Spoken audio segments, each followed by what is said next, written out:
السلام عليكم ورحمة الله وبركاته. صاحبة قالقة سو هذا سكيل هاب دي أنا وعصبتاي سبسكرايب سارة هدي أكملتها أصحاب تور المقرنت ما أنتوا عقوبة فيديو عجبه هدي فيديو أكيشت لايكت ما أنتوا حربة يعني بروجكت عجيب أنا كله ذاقو محل جابه هدي سومالي أجوبته إلى أركت تلفونه أو شركة مقعيدة القرن هاي صالح سيدا رومان أو كله BNB أو كله تلفونadaas waxa waaye dadka Soomaaliya ayaga ma soo saaraan laakiin yani shirkado Chinese camal waxay ka soo iibsadaan in ay brandgooda ugu soo suuqiyaan waxa loo yaqaanaa marka waxaas customization waxa laga wadaa in telefoonka design-ka adi Arab laga dhigo tusaale loogada telefoonka la saarayo inay noqoto loogadaada in maxaa la dhahaa magac lagu qoraayo magacaaga oo noqdo batteriga tusaale in aad dooran kartid maxaa la dhahaa 1000 megabyte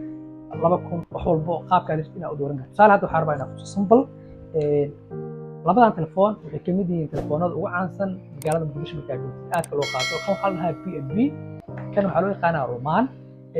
telefoonkan hadda waxaa saaran Roman waxaa laga wadaa yani qof magaciisa waaye shirkadaas soo sameysay shirkada ayada Roman la dhahaa loogadaas waxay ka saaran tahay halkan looga ka saaran soo kale batteriga markaa furtid batteriga waxaa ku qoran loogadii iyo maxaa la dhahaa wax walba ku diyaarsan sidee marka aad projectigan camal u sameyn kartaa kaliya mobile ma sameyn kartaa waxaa sameyn kartaa TV shirkadaada magaceeda ay ku santaa waxaa sameyn kartaa kombiyuutaro magaca shirkadaada ku soo baxayo waxaa sameyn kartaa mobeelo magaca shirkadaada ku soo baxayo si aad u soo bixiso simple waxaa u baahan tahay in aad isticmaashid yani website-ka Alibaba laho shirkadaha yani sameeya mobeelada inaad la xiriirtid marka la xiriirtid shirkadaha waxay ku soo bandhigi doonaan yani contractigooda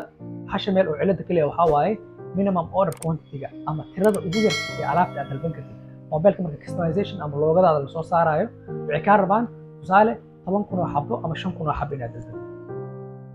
10,000 ama 5,000 oo xabo saa u dalbatid projectigaas lacag ku qiyaas lagu qiyaasaa 25 ilaa iyo 30 marka nidaamkaas waxaa loo dhisaa mashruucyada ciinkaas ee aad ku aragtay magaalada hadaba haddii aad jeceshahay marka inaad baratid yani ganacsigan e-commerce-ga A to Z oo aad jeceshahay maxaa la inaad brands iyo shirkado waaweyn aad dhisto Skill Hub wuxuu ku diyaariyay course haddii aad ka mid tahay dadka YouTube-ka naga daawado waxaa heli doontaa qiimo dhimis 20% ah sidoo kale waxaa leenahay qayb class oo lagu barto project-yadan soo dhawo marka sidoo kale haddii aad u baahan tahay in laga caawiyo in mashruucyada camal aad samaystid waxaan kuu samayn doonaa la talin iyo A to Z inta alaabtaada ay ka imaanayso oo projectiga complete oo kuna qofna kala shaqeeyo wabillahi tawfiiq wassalaamu calaykum waraxmatullahi wabarakaatuh ha iloobin